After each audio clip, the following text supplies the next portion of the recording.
مودی نے کیا کیا؟ مودی نے اپنے یہاں ہر انسٹیٹیوشن کو تباہ کیا. جہاں اس نے اپنی فلم انڈسٹری کو بھی تباہ کر دیا, اس نے اپنی نیوز میڈیم کو بھی تباہ کر دیا, اس نے اپنی عدلیہ کو تباہ کر دیا, اس نے اپنی پارلیمنٹ کو تباہ کر دیا. یہ کہہ کر اس نے کشمیر میں جو آرٹیکل چینج کیا, اپنے آئین میں تبدیلی کی, یہ کہہ کر کی کہ اسے پورے ملک سے سیٹیں چاہیے, اور وہ کہ اب کے بار 400 پار والا جو اس نے نعرہ لگایا تھا, تو وہ تو اس ذہنیت کا آدمی ہے کہ اپوزیشن برداشت ہی نہیں کر رہا. اور صرف مودی کے فالوورز, اس ہندوتوا کے ماننے والے انڈیا میں نہیں رہتے, انڈیا میں امن پسند لوگ بھی رہتے ہیں, انڈیا میں وہ لوگ بھی رہتے ہیں جنہیں آرٹ اور کلچر سے محبت ہے. انڈیا میں صرف یہ خون بہانے والے اور مائنورٹیز تک ظلم کرنے والے نہیں رہتے, یہ ظلم کے خلاف آواز اٹھانے والے بھی رہتے ہیں. اور جو کچھ اب کر دیا ہے مودی نے, آپ یقین کریں کہ اس کے بعد وہ لوگ اٹھیں گے جو اصل میں سیکولر انڈیا چاہتے ہیں, وہ لوگ اٹھیں گے جو عدم برداشت کے نہیں بلکہ برداشت کے دائی ہیں, وہ لوگ اٹھیں گے, اور انڈیا بدلے گا, اور نہیں بدلے گا تو ٹکڑے ٹکڑے ہوگا اور برباد ہوگا. مسعود صاحب, اگر ہم بات کریں ذرا دوستوں کی, تو ایسی سچویشن میں آپ نے کیا آبزرو کیا ہے کہ پاکستان کے کون کون سے دوست ہیں جو اوپنلی پاکستان کے ساتھ ہوں گے, اور ڈیفینیٹلی کچھ ایسے دوست بھی ہیں جو اوپنلی شاید نہ ہوں مگر ان کی سپورٹ رہے گی؟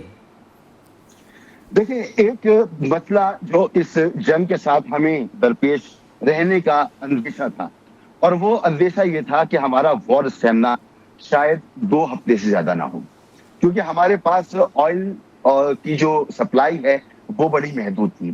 لیکن جس طرح سے چین ہمارے ساتھ کھڑا ہوا, اور چین نے گزشتہ 50-60 سال میں کسی ملک کے متعلق اس طرح کا بیان نہیں دیا.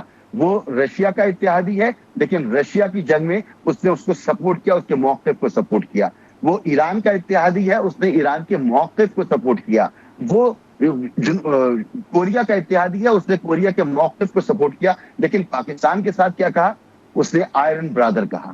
اس نے کہا ہم پاکستان کی سالمیت اور خود مختاری پر کوئی آنچ نہیں آنے دیں گے.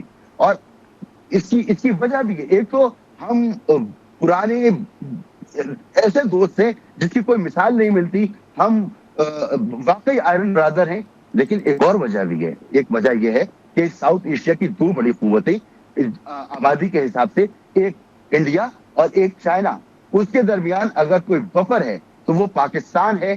ورنہ انڈیا کا جو توسیع پسندانہ ذہن ہے وہ چین کے لیے پرابلم بن جائے گا. چین کا روڈ اینڈ بیلٹ منصوبہ جس میں انیشیل انویسٹمنٹ $60 ارب کی تھی, وہ پاکستان کے اندر ہے. کس طرح سے چین یہ برداشت کرے گا کہ اس کا مخالف پاکستان کو خدا نخواستہ نقصان پہنچائے, اور اس کی وہ پلاننگ جو پاکستان کے ذریعے یورپ تک جانا چاہتا ہے اس کو خاک میں ملا دے؟ تو چین سب سے پہلے کھڑا ہوگا. پھر ہمارے ساتھ ایران موجود ہے. ایران جس کے متعلق ابھی ہم بات کرتے تھے مشاہد حسین سید صاحب سے, اور انہوں نے بھی اس بات کی تصدیق کی کہ 65 کی وار اور 71 کی وار میں ہمارے پی آئی جے کے جہاز تو وہاں شفٹ ہو ہی گئے تھے, لیکن ہمارے فائٹر پلین ایران کے رن وے پر اترتے تھے, وہاں سے آئل لیتے تھے, اور پھر جا کر انڈیا پر اٹیک کیا کرتے تھے. تو ایران سے ہمارے دیرینہ تعلقات ہیں, اور ایران کے ٹھیک ہے بہت اچھے مراسم ہو گئے ہوں گے, انڈیا کی انویسٹمنٹ بھی ہوگی, لیکن اگر خدا نخواستہ پاکستان کو نقصان پہنچتا ہے تو انڈیا امریکہ کا دوست ہے,